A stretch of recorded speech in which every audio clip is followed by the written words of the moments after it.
So picking it up again with number 2, where I got cut off, the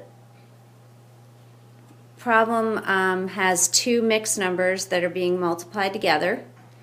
And you could notice that the first one, which is 2 3/9, has a simpler version. So I'm going to call it 2 1/3. But the most important thing to remember is whenever you have a mixed number, what's connecting the integer and the fraction is addition. So I really want 2 1/3 to multiply with 5 7/9. And that is a combination of addition and multiplication, and that would require the distributive property with the 2 and the 7/9, and then the distributive property again with the 1/3 times 5 and the 1/3 times 7/9. So there's 4 multiplications that are going on there, and then the addition would have to come after that. And that's a long way to go on a problem like this. So when you have multiplication of mixed numbers, that is a time where I would say change them to improper. We didn't do that with addition, or I didn't do that with addition.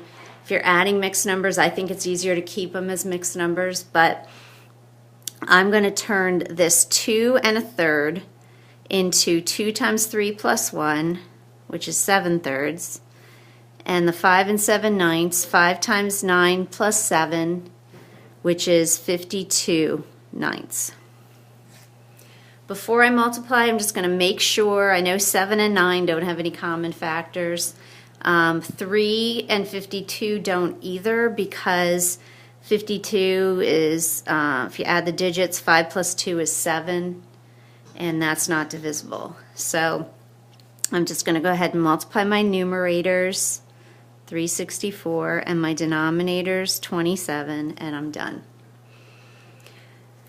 If you chose to distribute this all out and take the 10 and the 14/9 and the 5/3 and the 7/27 and add them all up with a common denominator, you would end up with the same answer, but it will be longer.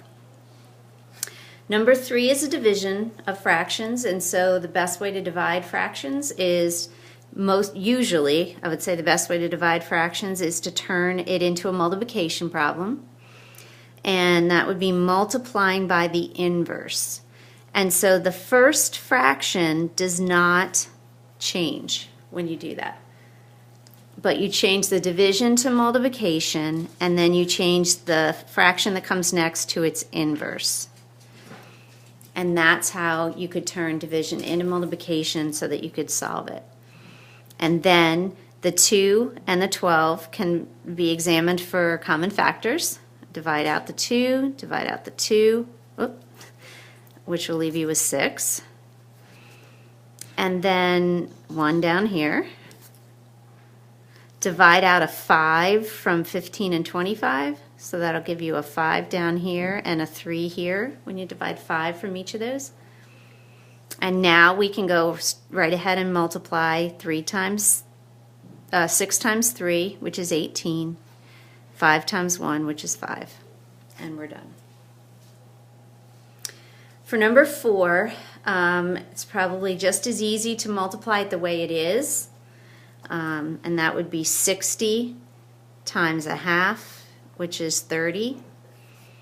But another alternative would be to use the associative property, and then you would only take a half of 4 and multiply that by 15 and get 30. So either way is fine. Because the numbers are small, it wasn't really a big deal.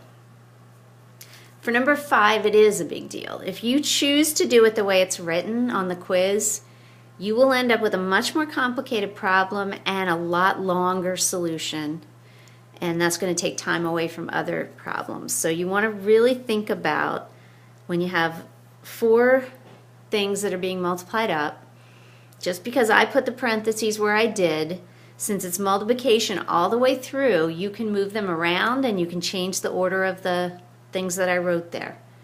And the smartest way to change that would be to keep your 36, which I'm going to write it as a fraction because I'm going to multiply it by another fraction, and multiply it with the 5/6.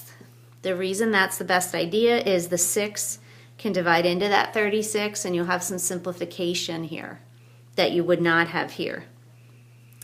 And then we'll choose the 15, written as 15/1, to multiply with the 3/5, because again, there's a division there that's going to make this a simpler problem.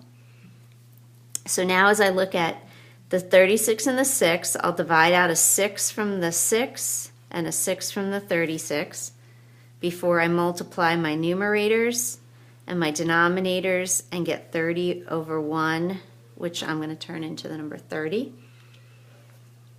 And then I can divide a 5 out of the 5 and a 5 out of the 15.